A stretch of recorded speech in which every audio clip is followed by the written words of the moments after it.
Good morning. I'd like to thank Mignon and Mitch and Ryan for such a warm and beautiful beginning to our service. I'd like to welcome each of you as we begin our worship today. It sometimes seems as though the times in which we are living conspire to tear us apart as a society. No justice for Breonna Taylor, killed while unarmed, asleep, and innocent. Then, in revenge, 2 officers shot, and the cycle of hatred and violence goes around once again. Where does it end, we ask? We look around, and the rich we see are protected at the expense of the poor and the marginalized. COVID-19 rages on. The situation of the weather changes affecting millions continues. Our president this week refused the possibility of a peaceful transfer of power. Our leaders dither, and we ask, what do we do? Our collective discourse is injured by efforts to delegitimize facts and evade truth, and tribalism is nourished. William Butler Yates' often quoted poem, The Second Coming, feels like prophecy for our time when he wrote, "Turning and turning in the widening jar, the falcon cannot hear the falconer. Things fall apart. The center cannot hold. Mere anarchy is loosened upon the world, and the blood-dimmed tide is loosened, and everywhere the ceremony of innocence is drowned. The best lack all conviction, while the worst are full of passionate intensity. And yet, we cannot live in fear. We cannot live in shock. We cannot exist for long in a place of ill will or hatred, nor can we abide a non-stop jostling between mutual accusations. We are not here to get lost in the wasteland of confusion and anger, but to be free of them and to find our agency to do good in the world. We are here to find the center, to hold the center, each heart, and to live in these days of turmoil with courage and, yes, even audacious hope. We are here to be able to say with Albert Camus, I found that there was within me an invincible summer. It says that no matter how hard the world pushes me, within me there is something stronger. All the great religious teachings of the world remind us that there is something indestructible within each of us, even amid the frailty of life. We are here to learn to be resilient together, to find a path forward, to be a light in the darkness. So may it be. I now light our chalice flame as we begin today's service with these words from Levi Yitzka, a Ukrainian rabbi and Hasidic master from the late 1700s, who wrote, Lord of the world, show me one thing. Show me what this, which is happening at this very moment, means to me.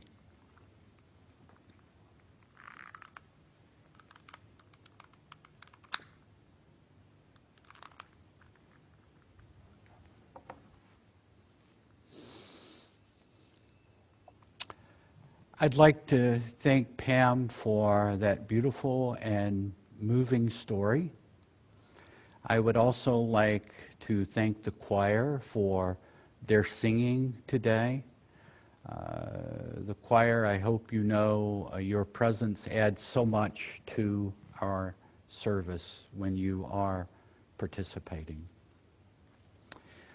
Resilience is the word for a complex process that indicates a person moving from a tremendous disruptive experience to a point at which they are able to function again and respond to the world in a meaningful way. Resilience is not about return to normal, but the creation of a new normal. Resilience is something that is important for people at every age and stage of life. The core feature of a traumatic life event is that it shakes a person up to the point that their understanding of themselves, their personal value, their place in the world, their understanding of right and wrong even, is so shaken that they have to find a way to reassemble their life, dealing with the facts as life has presented them.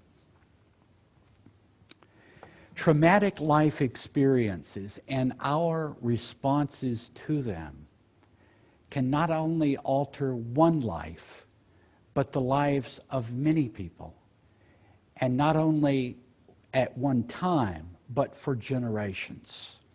Everyone who is listening to me now is in some way affected by the trauma that beset the families preceding them, their parents, their grandparents, and even beyond that. There are social circumstances in our society today which make resilience even more difficult.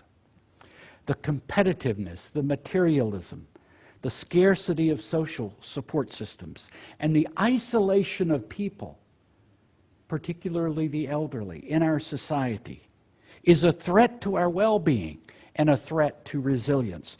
Furthermore, the systematic traumatization of marginalized people in our society weakens their capacity to be resilient and makes resilience substantially more difficult in comparison to the privileged members of society.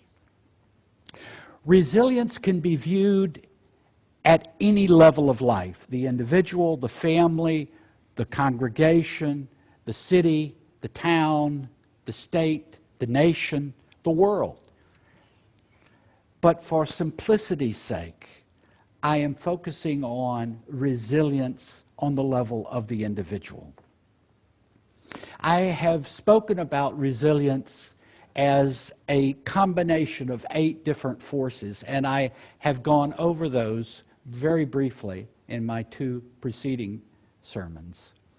And last time, in my last sermon, I spoke about one of those 8 qualities of resilience, which was the importance of being able to communicate to people.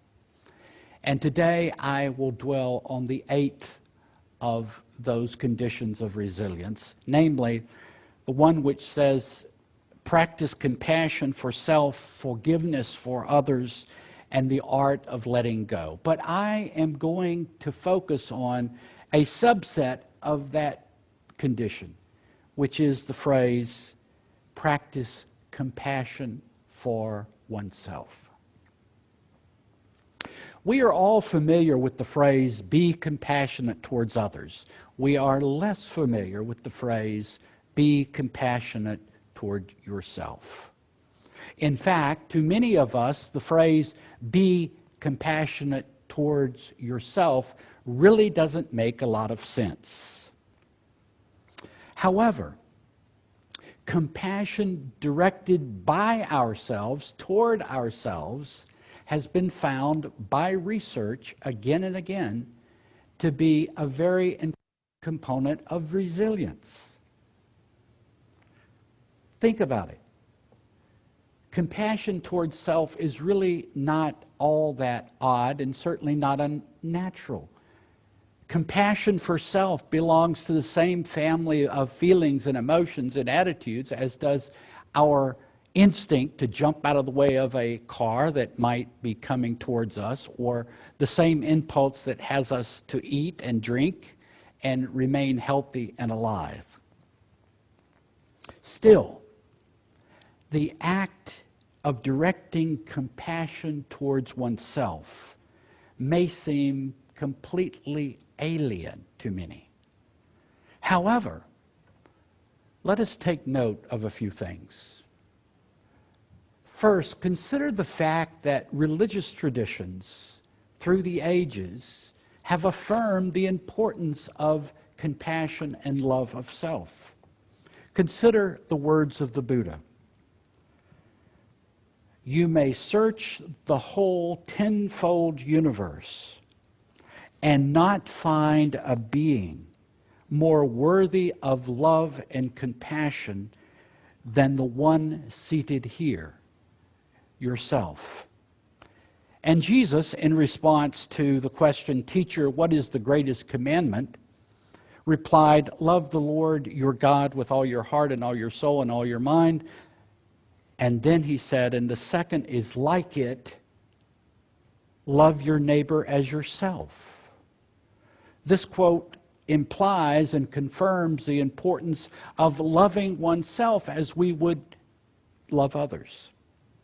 And I think the words of Rabbi Hillel from 2,000 years ago summarizes well the balance between loving self and others. He wrote, if I am not for myself, who will be for me? If I am not for others, what am I? And if not now, when?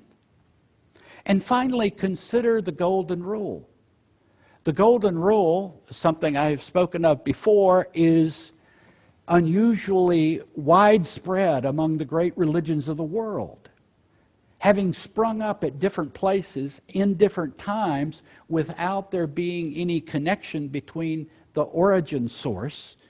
It appears to be a universal and widely respected way in which people summarize what it means to be ethical and moral. And of course, the golden rule simply says, love others and treat others as you would want to be treated yourself, which is an affirmation of the reciprocity of love that is at the core of the religious vision of life. Now, note, interestingly, that while we might hesitate to feel compassion for ourselves, we are not so constrained when it comes to judgment towards ourselves. If judging ourselves is okay, why is compassion towards self bad? Why would we not hesitate to judge and criticize ourselves, but think compassion for self to be silly?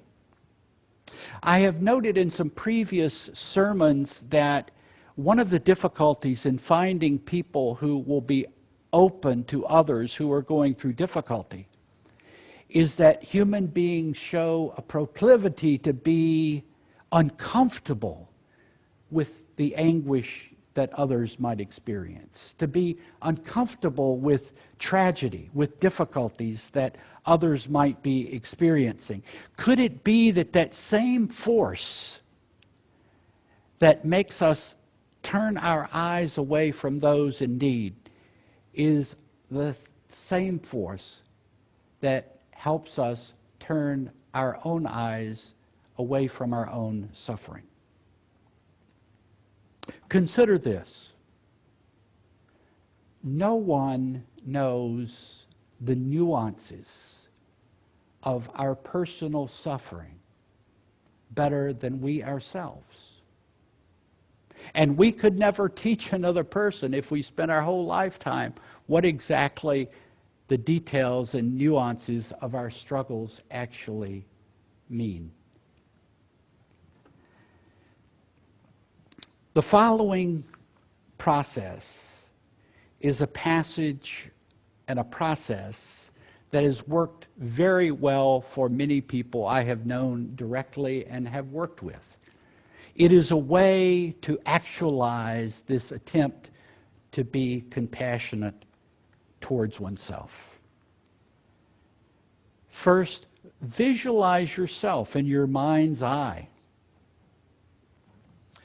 and say to yourself in this imaginative act, as though you were speaking to another person, may you be well. May you be at peace. May you be whole. May you experience the great compassion. Do this when you wake up. Do it when you go to sleep at night. Do it several times during the day. Experiment with forms of expression that mean the most to you. You don't have to broadcast to the world that you are doing this, because some people might think it odd, of course. But be aware, this compassion for yourself is not whining or complaining or weakness. It is kindness and gentleness towards yourself. And remember the words of the Buddha, that you can look throughout the whole universe and not find a person as deserving of compassion as yourself. Nor is compassion for oneself narcissistic. Narcissism is characterized by grandiosity, lack of empathy, and a need for excessive admiration. And none of this has anything to do with compassion. After a lifetime of working with people, I do believe that compassion for self is one of life's greatest secrets. It is a medicine for the soul. It is a form of healing that allows us to recover from all that burdens us and challenges us, and to rise with resilience. Today, I conclude a series on resilience. I may revisit the theme later. I chose to talk about this subject deliberately, at this time, deliberately, because we are living at a time when resilience is needed at every level of our society. I believe, although I do not have a crystal ball, that now, through the middle of January, will be a difficult time for our country. We will need resilience to move forward. I recommend that everyone very carefully choose the degree of exposure to the social and political storms we are about to enter. Instead, I suggest that you moderate your exposure to these anxiety storms that are all around us. Staying in touch with what is happening in the world, surely yes, but also using your time for public service, volunteerism for meaningful causes, spiritual practices, and doing things that nurture you, not to withdraw from the world, but to be more effectively in it. Don't curse the darkness, but light a candle when and where you can. Right will prevail, but there is, I believe, turbulence ahead. Be mindful, be careful, be resilient. Amen. As I extinguish the chalice at the end of the service, may the light of this flame that I am going to extinguish pass into our minds as illumination, into our hearts as compassion, into our relationships as warmth, and into our path as light leading us ahead.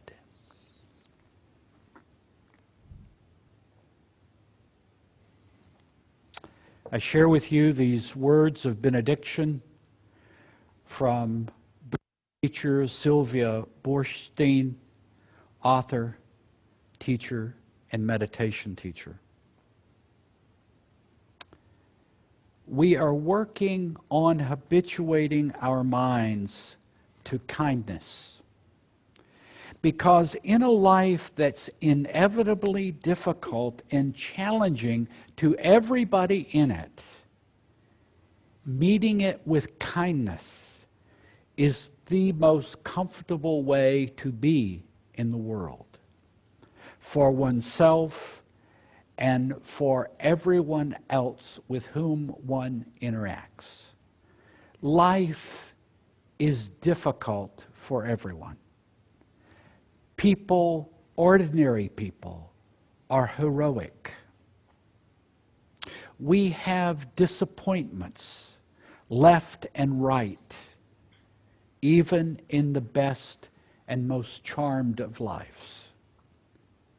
To be able to do it, to live with grace, with kindness, and with a generosity of spirit, with a heart that reaches out and joins other people in actual physical company or in simply wishing them well from afar.